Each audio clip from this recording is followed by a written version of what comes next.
Hello everybody and welcome back to the Dragon's Library. So today we are going to be doing a review of Hogwarts Legacy. Now before this gets started, let me just say I think J.K. Rowling has been loud, obnoxious, and annoying. This has nothing to do with her. I quite frankly don't even really care what she's talking about anymore because she seems to have gone off the deep end in later years. So with the generic, I don't really agree with J.K. Rowling disclaimer out of the way, let's get into this. Now, there have been various attempts at making a Harry Potter video game over the years. Most of these simply attempted to run through the plot of the movies/books. However, a new attempt was released this year. Hogwarts Legacy is a new open-world action RPG set in the wizarding world of Harry Potter. The game steps back and attempts to immerse the player in the wizarding world in a way not previously attempted to mix results. The School of Hogwarts is well designed and meticulously detailed. This is complemented by a decent spell casting system based around cooldowns, and a basic spell attack combined with potions and plants. However, this is all dragged down by a lack of enemy variety, grinding loot system, and a boring open world. The game follows the player character, a new student starting Hogwarts late as a 5th year in 1890. On the way to the school with a professor who's been tutoring you that summer, a dragon attack and mysterious portkey cause them to uncover a mysterious secret, and the player reveals an unusual ability to see traces of ancient magic.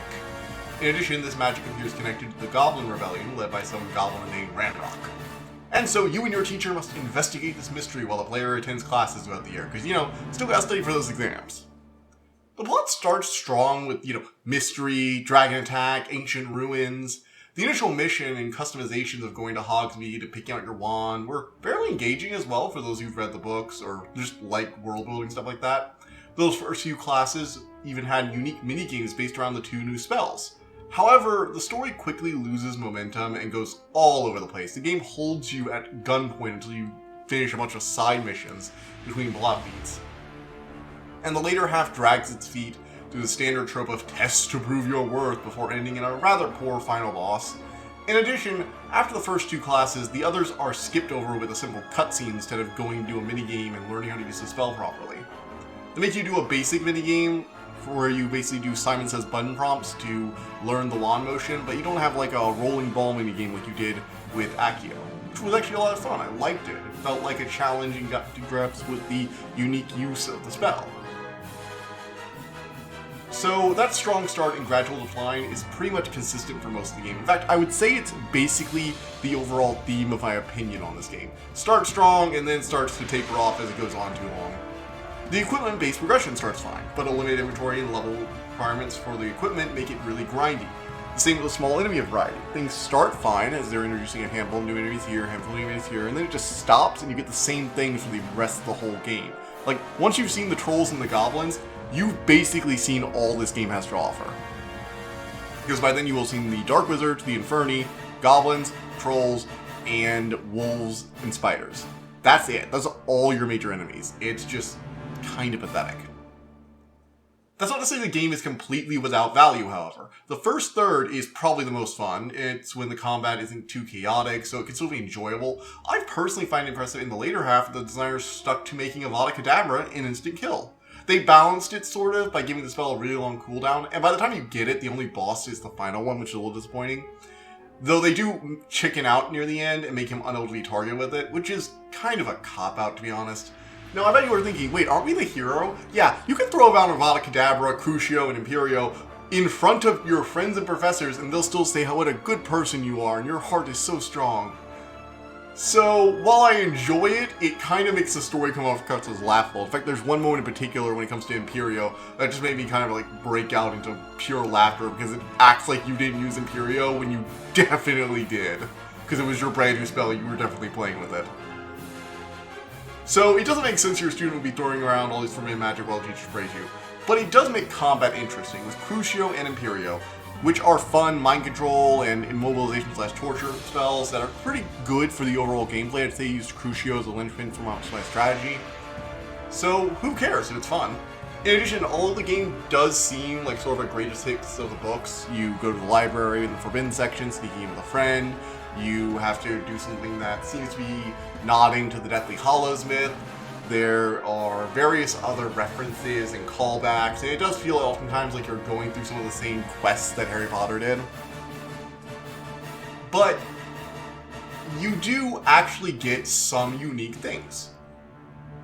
My favorite part would be the third trial, where you had to sneak and fight your way through this black and white storybook with these almost like charcoal or ink drawings. Unfortunately, it suffers from the same problems as the rest of the game, which again, is basically Thesis, and the last fight just drags on and on and on. It's like this really long fight, and every time you die, it's the whole thing over again.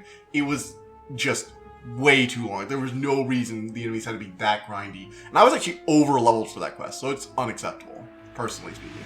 That's the thing. I'll enjoy as I start each thing, and then it'll just get more and more frustrating. Like, they were convinced they had to drag the game out, like, I'd say 10 to 20% longer than it needed to be. Graphically speaking, this is fine. That black and white segment is probably the most interesting thing they do with the graphics. I actually really like that segment, like a visual piece. It was really cool. The music's overall pretty decent.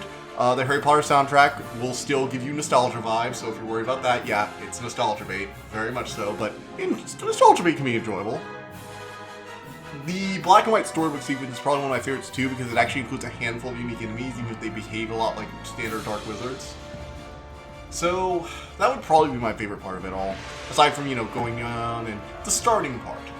Finally, before the conclusion, I would compliment the game on actually making me use the potions and plants I ignored in the main game in my last boss fight.